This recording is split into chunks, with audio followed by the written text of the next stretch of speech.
नमस्कार, मैं हूं मोहम्मद आसिफ और आप देख रहे हैं SPN 9 न्यूज़।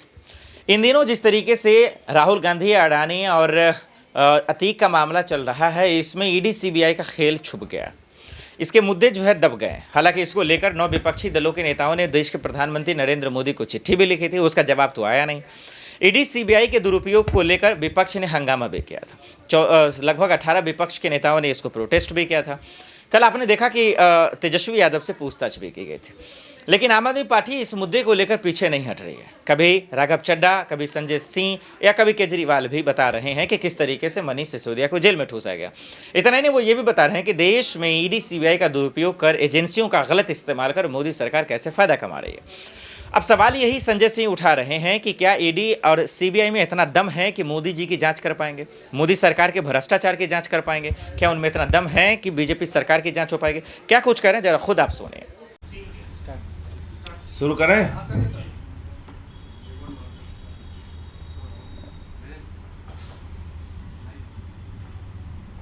सभी पत्रकार बंधुओं को नमस्कार। आज अदालत ने फिर से 5 दिन की रिमांड स्वीकृत की है।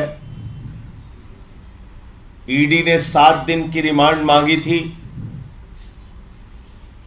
5 दिन की रिमांड स्वीकृत की गई है। लेकिन ये पूरा मामला, जैसा हम लोग पहले दिन से कह रहे हैं, राजनीतिक द्वेष के कारण ये पूरा मामला दिल्ली की सरकार को बदनाम करने के लिए, दिल्ली के शिक्षा मॉडल को डिरेल करने के लिए, दिल्ली के लोगों ने आम आदमी पार्टी को जिता क्यों दिया, सरकार क्यों बनवा दी, इसकी सजा देने के लिए मनीष सिसोदिया और सत्येंद्र जैन को जेल में रखा गया है। इस पूरे मामले का ना कोई सिर है ना पैर है। कहते मनीष सिसोदिया ने भ्रष्टाचार कर दिया।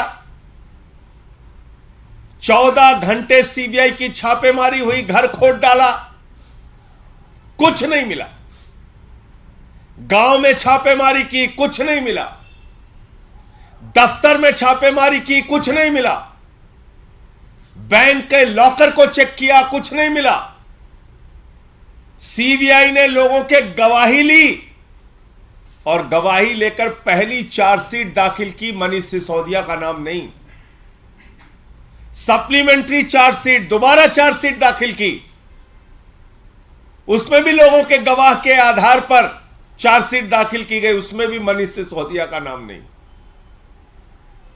लेकिन जबरन अपने आका के कहने पर सीबीआई ने मनीष सिसोदिया को गिरफ्तार किया। पहले सीबीआई ने रिमांड ली।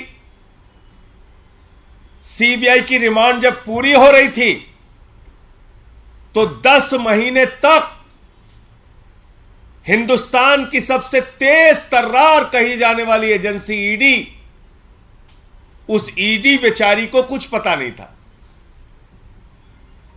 बेचारी ईडी इतनी भोली थी, उसको कुछ भी मालूम नहीं था। अचानक रातों रात जब मनीष सिसोदिया की सीबीआई के मामले में जमानत की याचिका की सुनवाई होनी थी, उसके एक दिन पहले ईडी आती है, वो कहती है हमको पूछताछ करनी है, हमें रिमांड दो। 7 दिन की रिमांड ले लिए, पूछताछ कर लिए, फिर आ गए, अभी और पूछताछ करनी है, रिमांड दो। आदरणीय नरेंद्र मोदी जी, आपको पूरा देश देख रहा है। एक ऐसा व्यक्ति जिसने दिल्ली के लाखों बच्चों को अच्छी शिक्षा देने के लिए अपना सब कुछ समर्पित कर दिया, दिन रात मेहनत की, जिन सरकारी स्कूलों में मकड़ी के जाले लगे रहते थे उनको एयर कंडीशन कमरों में तब्दील किया।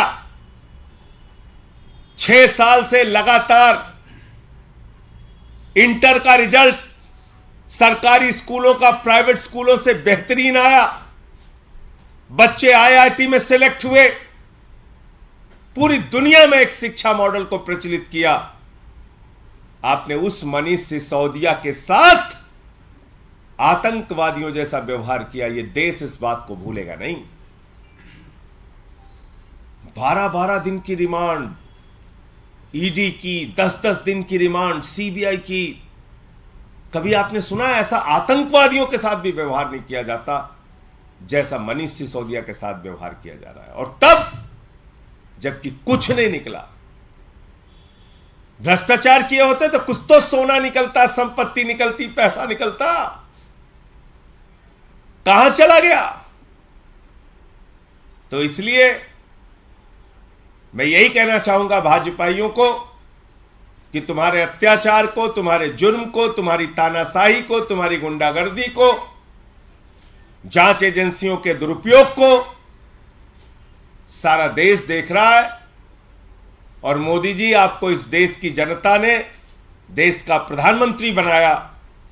आप अपने उस पद का इस्तेमाल मनीष सिसोदिया जैसे लोगों को प्रताड़ित करने में, उनके ऊपर अत्याचार करने में, उनके साथ आतंकवादियों जैसा व्यवहार करने में लगा रहे हैं। समय आने पर देश की जनता आपको जवाब देगी।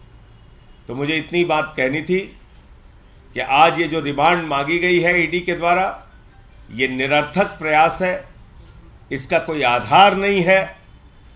और ये इस बात को बताता है कि हताशा और निराशा में अपने आका के आदेश को मानने के लिए ईडी जबरन रिमांड मांगने का काम कर रही है। आपके कोई प्रश्न हो? लेकिन संजय जी, बीजेपी लगातार ये कह रही है, आज भी प्रेस कॉन्फ्रेंस की कि ये सारी पॉलिसी जो है वो अरविंद केजरीवाल के घर पे तैयार हुई है।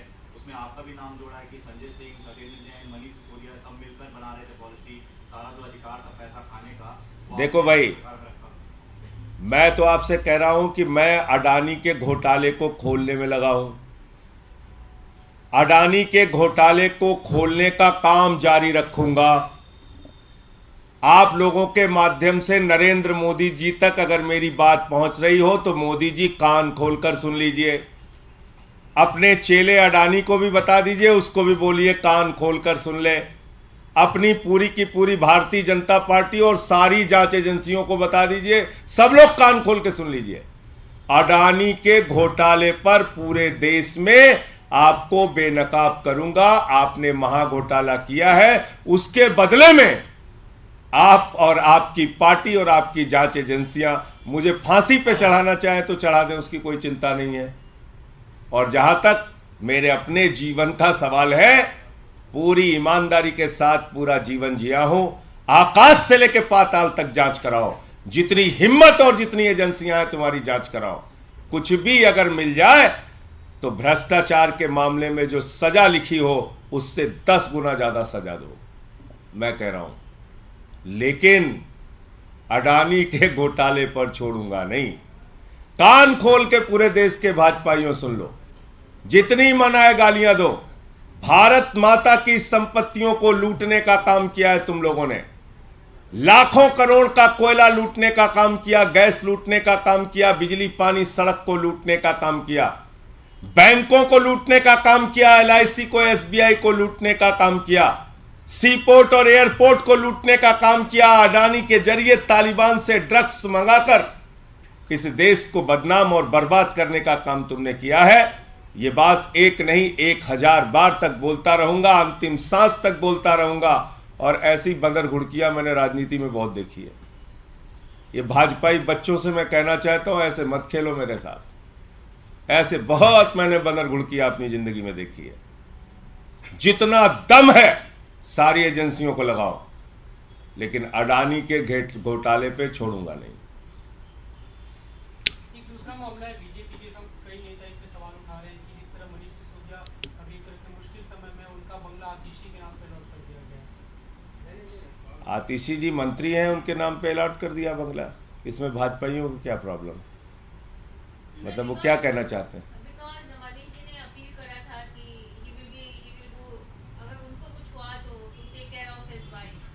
तो ये भाजपाइयों से पूछना थोड़ी है।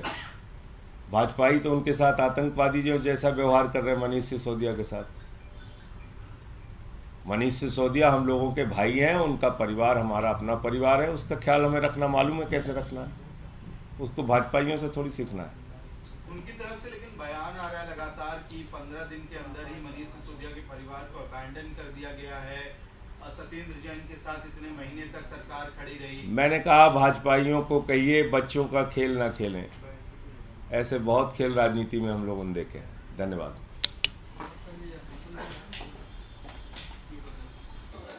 संजय जी को आपने सुना, सुनकर आप समझ गए होंगे कि वो तीखे अंदाज में सवाल पूछ रहे हैं कि जिस तरीके से आज तानाशाही हो रही है, जिस तरीके से बीजेपी सरकार मनमानी कर रही है, क्या ईडी और सीबीआई इतनी ईमानदार है, उनकी एजेंसियां इतनी ईमानदार है कि कर्नाटक में 8 करोड़ का घोटाला बीजेपी के नेता कर रहे हैं? क्या उनको नहीं दिख रहा? बीजेपी के विधायक के नेता 40 लाख का कैश पकड़े जाते हैं रंगे हाथ। क्या उनमें दम है ईडी सीबीआई में कि उनको जाके पकड़ें? आरोप प्रत्यारोप इल्ज़ाम के दौर में अब ये देखना पड़ेगा कि जो संजय जी सवाल जवाब खराब उठा रहे हैं, चाहे संसद में हो या हर जगह पे, क्या उसका जवाब मोदी सरकार दे पाएगी? ये तमाम अहम सवाल है जो देखना पड़ेगा और जानना पड़ेगा कि आने वाले वक्त में क्या कुछ होगा। आज के लिए इतना ही, मुझे दीजिए इजाज़त और आप देखते रहे SPN9 न्यूज़। नमस्कार।